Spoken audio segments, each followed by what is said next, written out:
Salon de la radio et de l'audio digital. Nous sommes ravis de vous présenter ce troisième livre blanc de l'audio digital.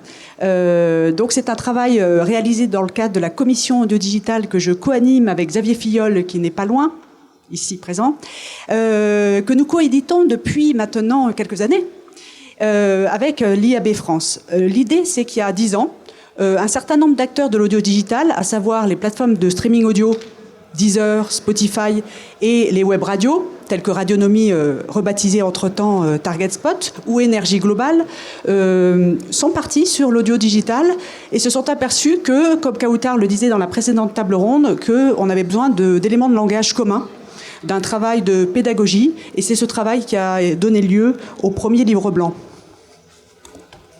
Du coup, vous voyez l'intitulé, ne serait-ce que l'intitulé du premier livre blanc, qui s'appelait La Radio 2.0, donc travail de 2011, publié en 2012, qui, du coup, donnait l'audio digital comme une sorte de suite de la radio.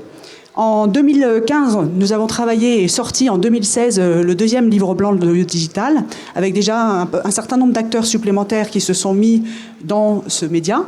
Et puis, il y a 2 ans, on s'est dit qu'il était temps certainement d'avoir une troisième édition, notamment avec tout ce qui se passait du côté du podcast natif notamment, puisque un certain nombre d'acteurs, dont les plateformes de streaming, mais aussi les grandes radios, et de plus en plus les acteurs presse ces 2 dernières années, commencent et se sont mis au podcast dit originals ou podcast natif.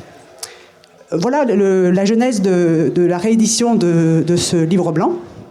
Donc bien entendu, pour répondre à la question de François sur la table ronde précédente, c'est oui, on progresse, oui, il y a encore beaucoup de choses à faire, les acteurs sont de plus en plus nombreux, ce qui signifie que forcément, plus on a de nouveaux acteurs, plus c'est nécessaire de se remettre au niveau, d'avoir les mêmes outils, même langage, même définition, pour clarifier un peu, pour justement vous, annonceurs, ce qu'on entend par du Lost Read, ce qu'on entend par un podcast de marque, et comment on peut mesurer tout ça en termes d'efficacité.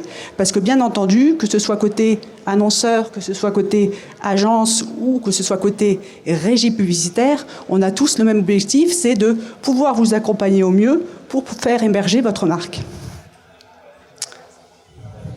Alors, on est resté un petit peu très didactique, avec les mêmes parties finalement que le précédent, parce que finalement, on ne va pas réinventer, on sait très bien ce qu'on a à faire et ce qu'il nous reste à faire. Ce qu'on vous propose en première partie, ce sont des données de cadrage. L'idée, c'est la couverture, l'audience, qui sont les gens qui sont derrière, combien sont-ils ?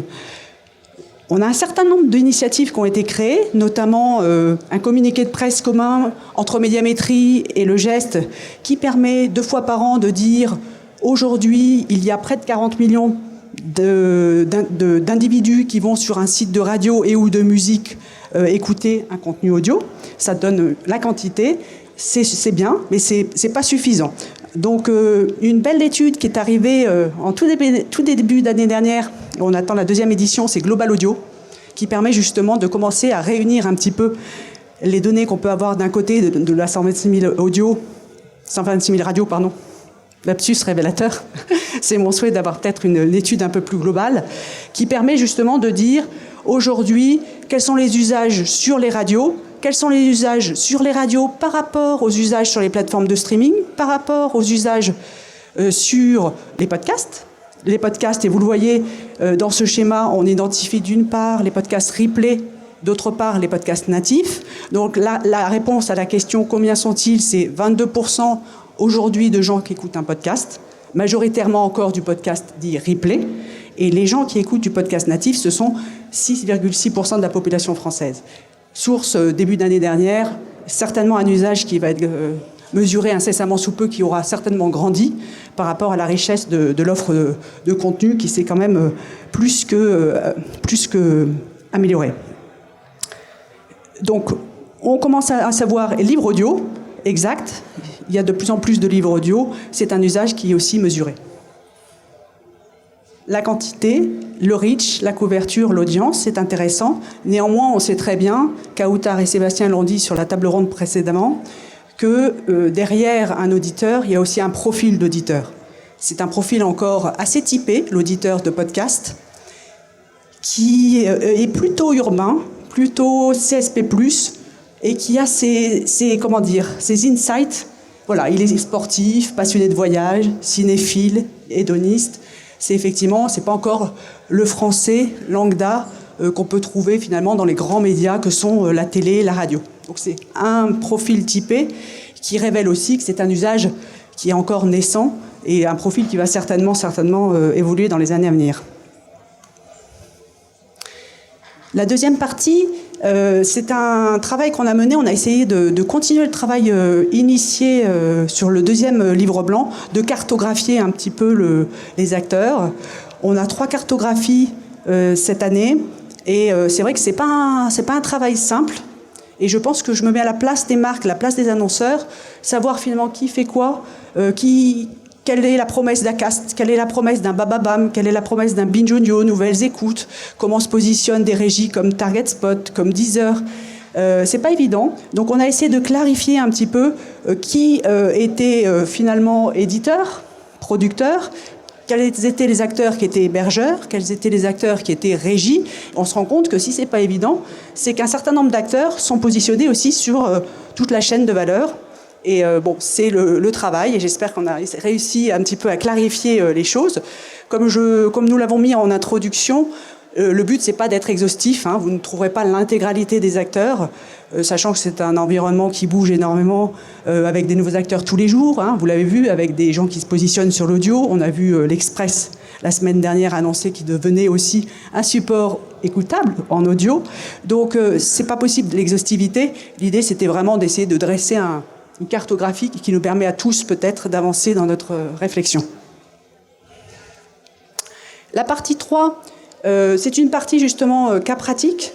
C'est une partie où on demande aux agences de nous fournir des cas qui permettront justement un peu de montrer comment les marques, les agences médias peuvent s'emparer de l'audio digital dans sa globalité. Vous verrez qu'un certain nombre de cas, Ford, Intermarché, Crédit Agricole, Transavia, qui s'emparent, comme d'ailleurs Kautar et Sébastien l'ont précisé, souvent beaucoup avec une complémentarité d'usage, avec un volet radio, avec un volet audio-digital, et qu'ils arrivent de plus en plus à identifier comme « tiens, je vais prendre les plateformes de streaming pour telle particularité, je vais prendre du podcast replay pour telle autre spécificité, complété par du podcast natif ». Donc on voit que ça progresse, qu'il y a une meilleure intelligence dans la manière de séquencer ces dispositifs médias, et vous pourrez avoir l'occasion de lire cette année 4 best cases.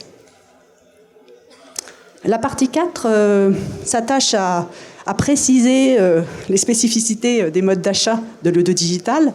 Au cours de ces 2-3 dernières années, l'audio, la vente, l'achat, s'est programmatisé. Donc c'est vrai que c'est un sujet qui est nouveau, qu'on va aborder dans ce livre blanc. Pareil pour la nécessité d'informer, de préciser comment aujourd'hui la monétisation des podcasts peut avoir lieu. Et enfin, un glossaire. C'est important. Donc là, c'était marrant. J'ai pris la lettre P, puis je suis tombée finalement sur 3 termes qui étaient finalement assez signifiants par rapport à l'environnement de l'audio digital. Les playlists, les podcasts, le programmatique. C'est véritablement les choses qui ont marqué ces dernières années, hein. Le podcast, depuis 4 ans, ça s'accélère. On en parle énormément sur le marché français. Un énorme nombre de marques, grands médias s'emparent de ce sujet-là. Énormément de belles marques s'emparent aussi de ce podcast dit de marque. Et bien entendu, le programmatique continue de progresser et s'insère dans ces nouveaux modes d'achat. Voilà, donc du coup, je voulais remercier l'intégralité des gens qui ont participé à ces travaux, qui ont été au long cours, puisqu'on a commencé les premières réunions été 2018. Et c'est vrai que beaucoup de gens, beaucoup d'acteurs variés sont autour de la table, donc ça donne lieu à des discussions enflammées, notamment sur la définition d'un podcast qu'on a réussi à sortir néanmoins, il me semble, au mois d'octobre 2019, qui avait été annoncé à Innov Audio.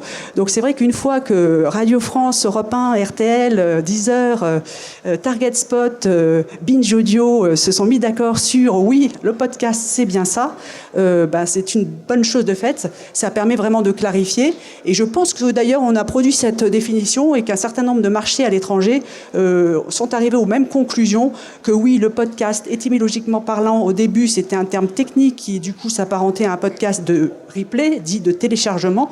Aujourd'hui, derrière le terme podcast, l'utilisateur lambda, il écoute un podcast natif, que ce soit en streaming ou que ce soit en téléchargement.